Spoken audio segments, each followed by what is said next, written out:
మాజీ మంత్రి BRS MLA Harish రావుకు హైకోర్టులో ఊరట లభించింది. ఫోన్ ట్యాపింగ్ కేసులో పంజాగుట్ట పోలీసులు ఆయనపై నమోదు చేసిన ఎఫ్ఐఆర్ను హైకోర్టు కొట్టివేసింది. రియల్ ఎస్టేట్ వ్యాపారి చక్రధర్ గౌడ్ ఫిర్యాదు మేరకు పంజాగుట్ట పోలీసులు హరీష్ రావుతో పాటు రాధాకిషన్ రావుపై కేసు నమోదు చేశారు. ఎఫ్ఐఆర్లో వారిద్దరిని నిందితులుగా చేర్చారు. ఈ కేసులో ఇరువైపుల వాదనలు విన్న హైకోర్టు ఎఫ్ఐఆర్ను కొట్టివేస్తూ ఇవాళ ఉత్తర్వులు జారీ చేసింది.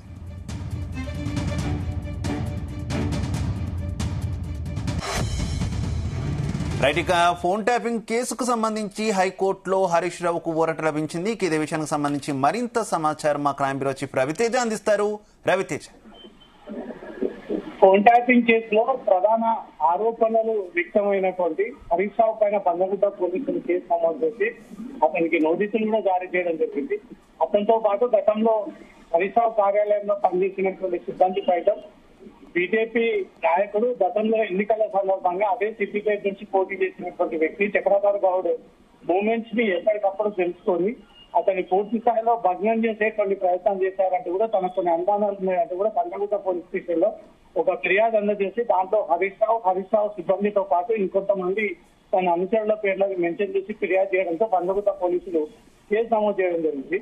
దీనిపైన హరీష్ రావు హైకోర్టుని ఆశ్రయించి తన పైన నమోదైనటువంటి కేసుని క్వాష్ చేయాలంటూ కూడా హైకోర్టుని అప్రోచ్ అవడంతో కోర్టు రెండు వైపుల నుంచి వాదనలు విన్న తర్వాత హరీష్ రావు తరపు న్యాయవాది వాదనలు ఏకీభవించినటువంటి కోర్టు పోలీసులు నమోదు చేసినటువంటి ఎఫ్ఐఆర్ ని కొట్టివేస్తూ హైకోర్టు ఆ రిమాండ్ తీసుకొని ఇంతకుముందే ఆదేశాలు కూడా జారీ చేయడం జరిగింది. పంజాగుట్ట పోలీస్ స్టేషన్ లో నమోదైనటువంటి ఎఫ్ఐఆర్ ని ఇమ్మీడియట్ గా డిస్మిస్ చేయాలి అంటూ కూడా కోర్టు పోలీసులకు ఆదేశించినట్టు తెలుస్తుంది.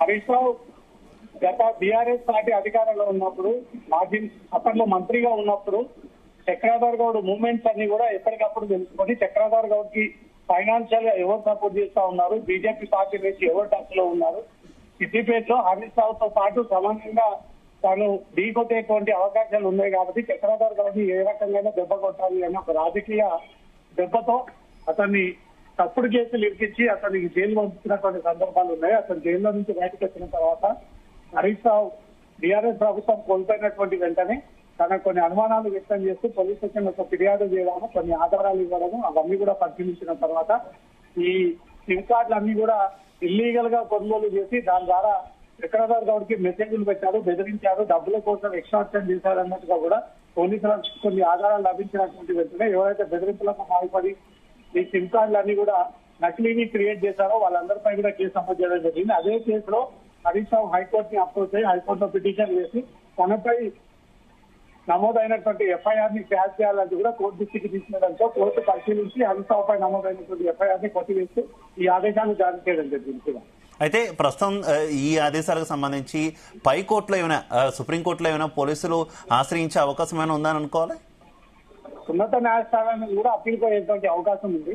ఎందుకంటే పక్కా ఆధారాలు చక్రధర్ గౌడ్ పోలీసులకు సమర్పించారు. మాజీ మంత్రి బీఆర్ఎస్ ప్రభుత్వం అధికారంలో ఉన్నప్పుడు ఎలాంటి అవకతవకలకు పాల్పడ్డారు, పవర్స్ ని ఎట్లా మిస్యూజ్ చేశారు, అధికారాన్ని వాడుకొని ప్రత్యర్థుల యొక్క మొబైల్ ఫోన్స్ ని, చాటింగ్స్ ని, వాళ్ళ మూవ్మెంట్స్ ని ఎప్పటికప్పుడు బయట తీసి వాళ్ళని ఆర్థికంగాతో పాటు రాజకీయంగా దెబ్బకొట్టేటువంటి ప్రయత్నాలు చేశారు అన్నదాన్ని కూడా పూర్తి వివరాలన్నీ కూడా చక్రధర్ గౌడ్ గతంలోనే పంజాగుట్ట పోలీసులకు మెన్షన్ చేయడం జరిగింది. ఆ వివరాలని బేస్ చేసుకుని హరీష్ రావుతో పాటు మరో 3-4 పైన పంజాగుట్ట పోలీసులు ఫోన్ ట్యాపింగ్ కి పాల్పడ్డారనే అభియోగాల పైన కేసులు నమోదు చేయడం జరిగింది. దాన్ని దర్యాప్తు చేపడతా ఉన్నారు, నోటీసులు అందజేస్తా ఉన్నారు. కొంతమందిని అరెస్టు చేసి తాజాగా హరీష్ రావు కూడా నోటీసులు అందజేసి ఈ కేసు పైన వివరణ ఇవ్వాలని కోరడంతో హరీష్ రావు హైకోర్టుని అప్రోచ్ అయ్యి తన పైన నమోదైన కేసుని క్వాష్ చేయాలి, కొట్టివేయాలని కూడా కోర్టు అప్రోచ్ అవ్వడంతో కోర్టు వాదన విన్నటువంటి వెంటనే హరీష్ రావు పై నమోదైనటువంటి ఎఫ్ఐఆర్ ని కొట్టివేయండి అంటూ మాత్రం ఆదేశాలు ఇవ్వడం జరిగింది.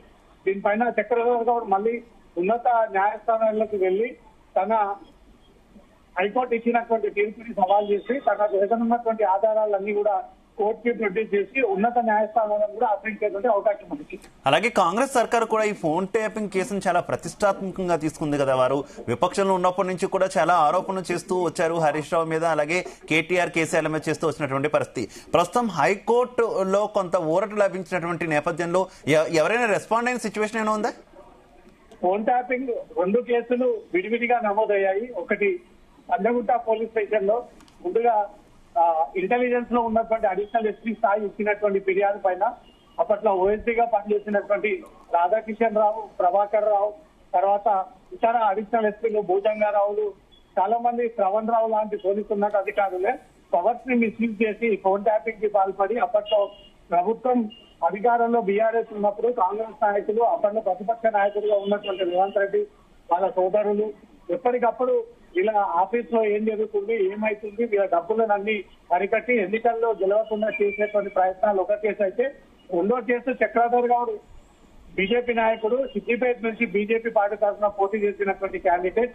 అతను హరీష్ రావు తనని రాజకీయంగా ఎదుర్కోలేక ఈ అక్రమ కేసులు పెట్టి తను పూర్తి స్థాయిలో అరికట్టేటువంటి ప్రయత్నాలు చేశాడు అంటూ కూడా తనకు అనుమానాలు ఉండడంతో అవన్నీ కూడా మెన్షన్ చేసి తను అదే పంజగుట్ట పోలీస్ స్టేషన్ లో ఇచ్చినటువంటి ఫిర్యాదు పైన రెండో కేసు నమోదైంది. ఈ రెండో కేసు హరీష్ రావు పేర్లు ఇంక్లూడ్ చేశాడు. ఆ రెండో కేసు పైన హరీష్ రావు కోర్టుని అప్రోచ్ అయ్యి కోర్టులో తన పిటిషన్ దాఖలు చేసి ఈ రెండో కేసు తన పైన నమోదు చేసినటువంటి ఎఫ్ఐఆర్ ని క్లాస్ చేసి తన పేరు లేకుండా డిస్మిస్ చేయాలి అంటూ మాత్రం కోరడంతో కోర్టు పరిశీలించి అతను పైన నమోదైనటువంటి ఎఫ్ఐఆర్ ని తీసివేస్తూ కోర్టు నిర్ణయాన్ని చేస్తున్నారు. Right, okay.